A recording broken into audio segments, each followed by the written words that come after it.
ओम शांति। 30 जनवरी 2025। प्यारे बाप दादा के मधुर महावाक्य।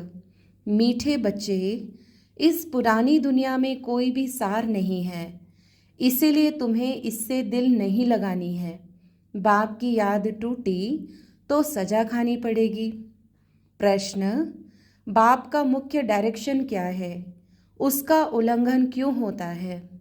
उत्तर: बाप का डायरेक्शन है किसी से सेवा मत लो, क्योंकि तुम खुद सर्वेंट हो, परंतु देह अभिमान के कारण बाप के इस डायरेक्शन का उल्लंघन करते हैं।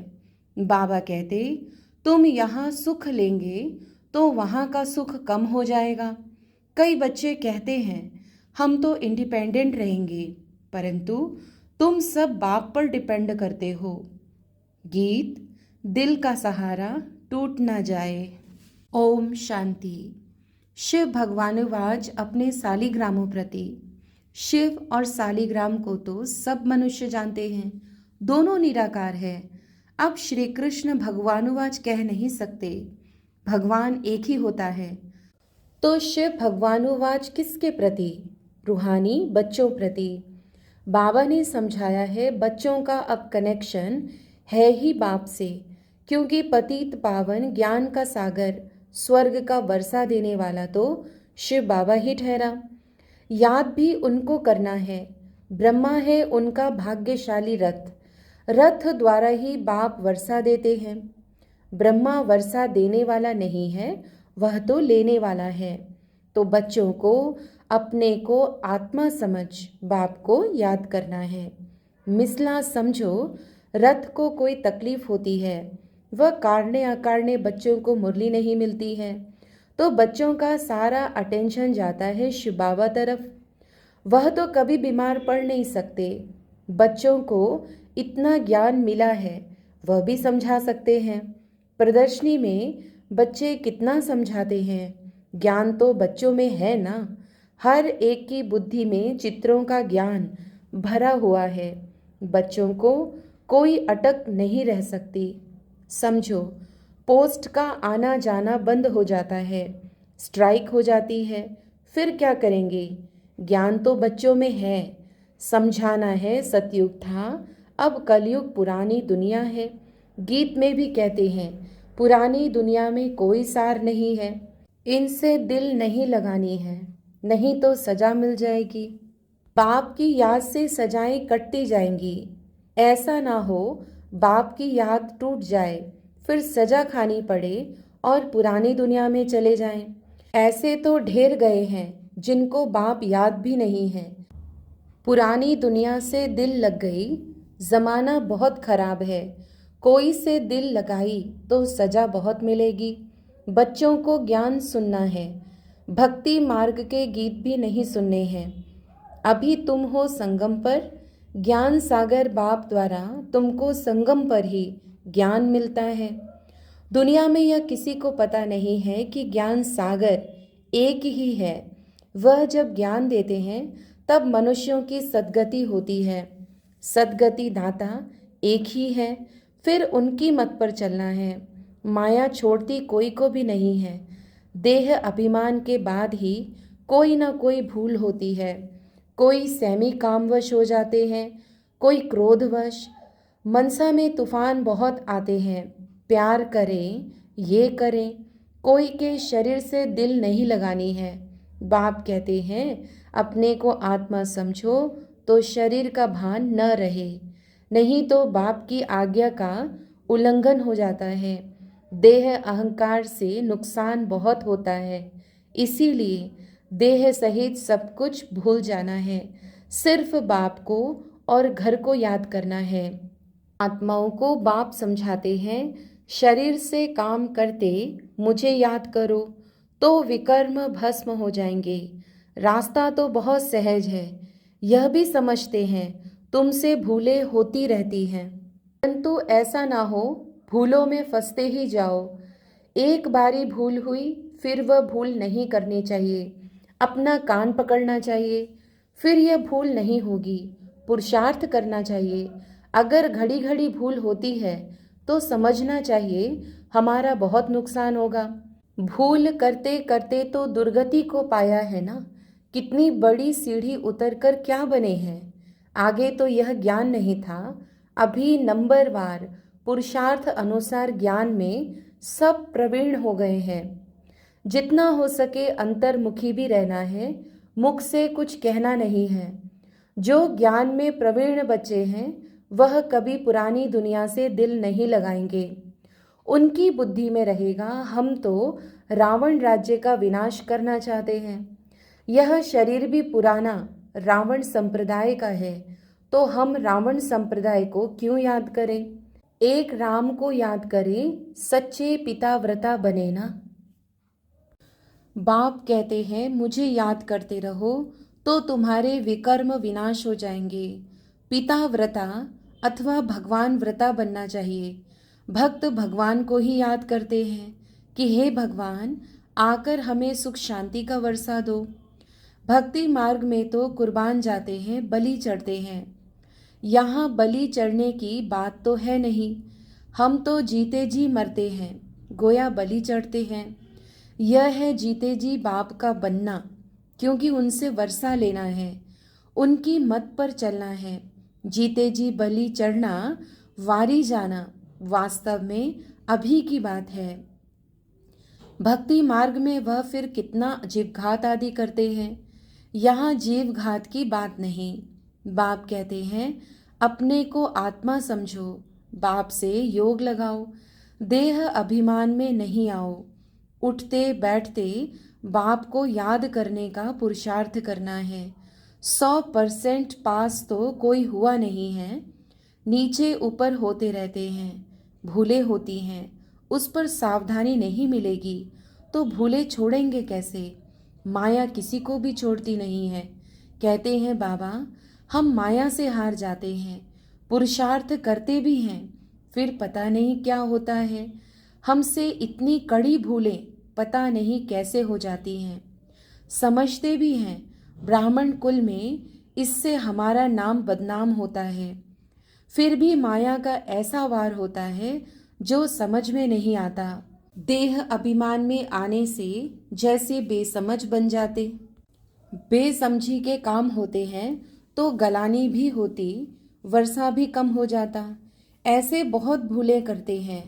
माया ऐसा जोर से थप्पड़ लगा देती है जो खुद तो हार खाते हैं और फिर गुस्से में आकर किसको थप्पड़ व जूता आदि मारने लग पड़ते हैं, फिर पश्चाताप भी करते हैं। बाबा कहते हैं कि अब तो बहुत मेहनत करनी पड़े, अपना भी नुकसान किया तो दूसरे का भी नुकसान किया, कितना घाटा हो गया।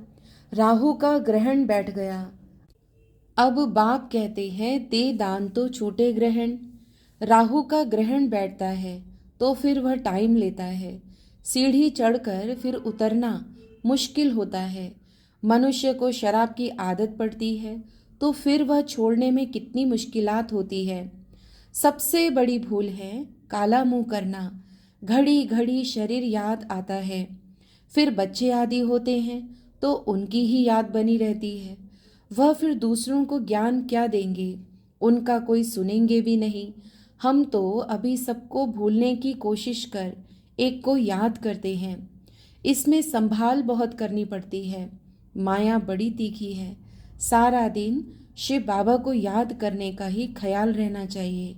अब नाटक पूरा होता है, हमको जाना है, यह शरीर भी खत्म हो जाना है।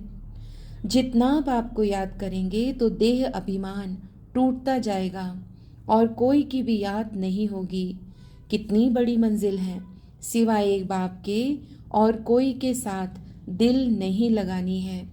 नहीं तो जरूर वह सामने आएंगे, वैर जरूर लेंगे। बहुत ऊंची मंजिल है, कहना तो बड़ा सहज है। लाखों में कोई एक दाना निकलता है। कोई स्कॉलरशिप भी लेते हैं ना, जो अच्छी मेहनत करेंगे जरूर स्कॉलरशिप लेंगे। साक्षी हो देखना है कैसे सर्विस करता हूँ। बहुत बच्चे चाहते हैं जिस्मानी सर्विस छोड़ इसमें लग जावे, परंतु बाबा सर्कमस्टांसेस भी देखते हैं। अकेला है, कोई संबंधी नहीं है तो हर्जा नहीं। फिर भी कहते हैं नौकरी भी करो और यह सेवा भी करो। नौकरी में भी बहुतों के साथ मुलाकात होगी। तुम बच्चों को ज्ञान तो बहुत मिला हुआ है, बच्चों द्वारा भी बाप बहुत सर्विस कराते रहते हैं। कोई में प्रवेश कर सर्विस करते हैं। सर्विस तो करनी ही है। जिनके माथे मामला वो कैसे नींद करे। शिव बाबा तो है ही जागती ज्योत। बाप कहते हैं मैं तो दिन रात सर्विस करता हूँ, थकता शरीर है, फिर आत्मा भी क्या करे, शरीर काम नहीं देता है। बाप तो अथक है ना, वह है जागती ज्योत, सारी दुनिया को जगाते हैं। उनका पार्ट ही वंडरफुल है, जिसको तुम बच्चों में भी थोड़े जानते हैं। कालों का काल है बाप, उनकी आज्ञा नहीं मानेंगे तो धर्मराज से डंडा खाएंगे। बाप का मुख्य डायरेक्शन है किसी से सेवा मत लो, परंतु देह अभिमान में आकर बाप की आज्ञा का उल्लंघन करते हैं। बाबा कहते तुम खुद सर्वेंट हो, यहाँ सुख लेंगे तो वहाँ सुख कम हो जाएगा। आदत पड़ जाती है तो सर्वेंट बिगर रह नहीं सकते हैं। कई कहते हैं हम तो इंडिपेंडेंट रहेंगे, परंतु बाप कहते हैं डिपेंड रहना अच्छा है। तुम सब बाप पर डिपेंड करते हो। इंडिपेंडेंट बनने से फिर गिर पड़ते हैं। तुम सब डिपेंड करते हो शिव बाबा पर। सारी दुनिया डिपेंड करती है। तब तो कहते हैं हे पतित पावन आओ, उनसे ही सुख शांति मिलती है। परंतु समझते नहीं हैं यह भक्ति मार्ग का समय भी पास करना ही है। जब रात पूरी होती है तब बाप आते हैं। 1 सेकंड का भी फर्क नहीं पड़ सकता। बाप कहते हैं मैं इस ड्रामा को जानने वाला हूँ। ड्रामा के आदि मध्य अंत को और कोई भी नहीं जानते। सतयुग से लेकर यह ज्ञान प्राय लोप है। अभी तुम रचयिता और रचना के आदि मध्य अंत को जानते हो। इसको ही ज्ञान कहा जाता है, बाकी सब है भक्ति। बाप को नॉलेजफुल कहते हैं, हमको वह नॉलेज मिल रही है। बच्चों को नशा भी अच्छा होना चाहिए, परंतु यह भी समझते हैं कि राजधानी स्थापन होती है, कोई तो प्रजा में भी साधारण नौकर चाकर बनते हैं।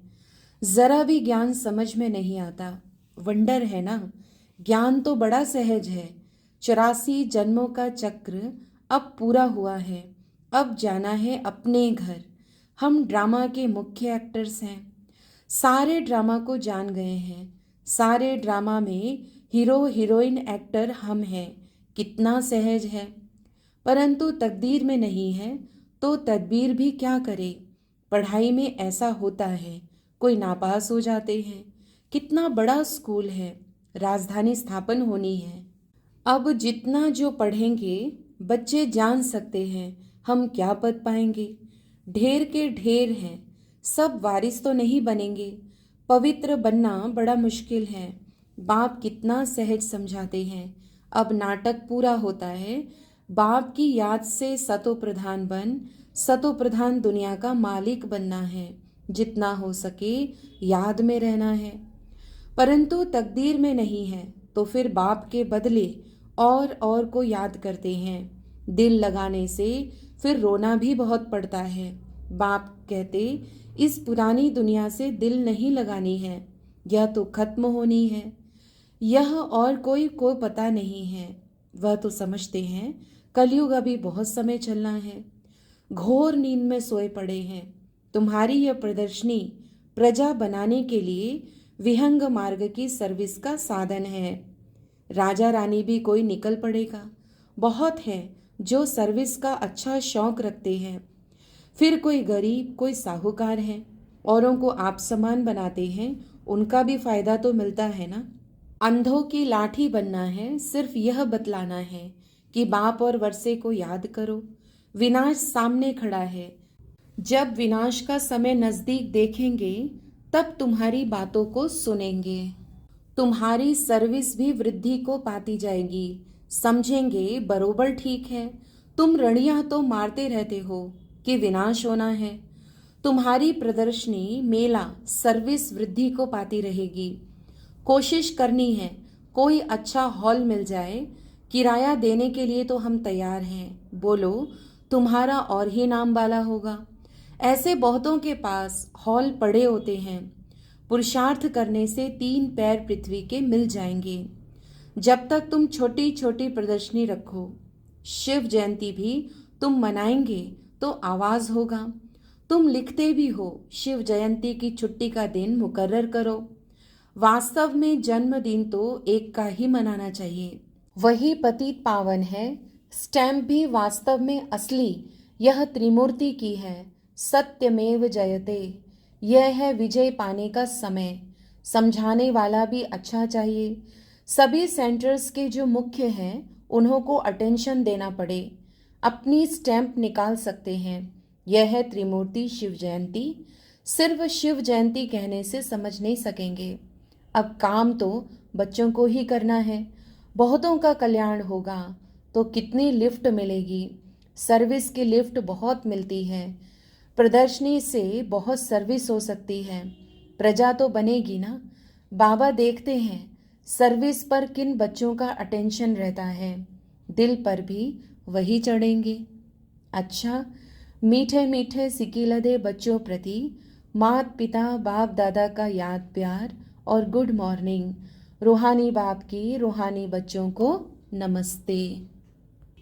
धारणा के लिए मुख्य सार। पहला, अगर एक बार कोई भूल हुई तो उसी समय कान पकड़ना है। दोबारा वह भूल ना हो। कभी भी देह अहंकार में नहीं आना है। ज्ञान में प्रवीण बन अंतर्मुखी रहना है।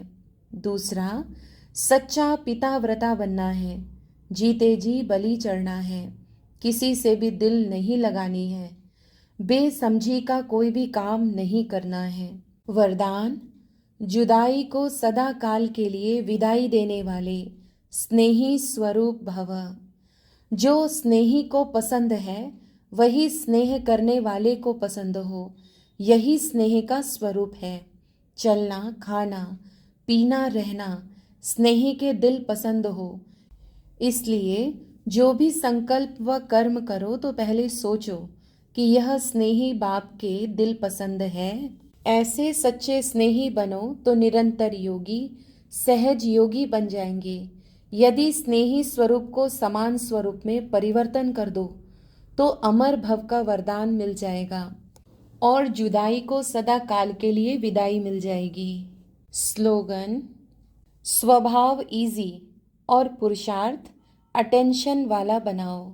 अव्यक्त इशारे, अपनी शक्तिशाली मनसा द्वारा सकाश देने की सेवा करो।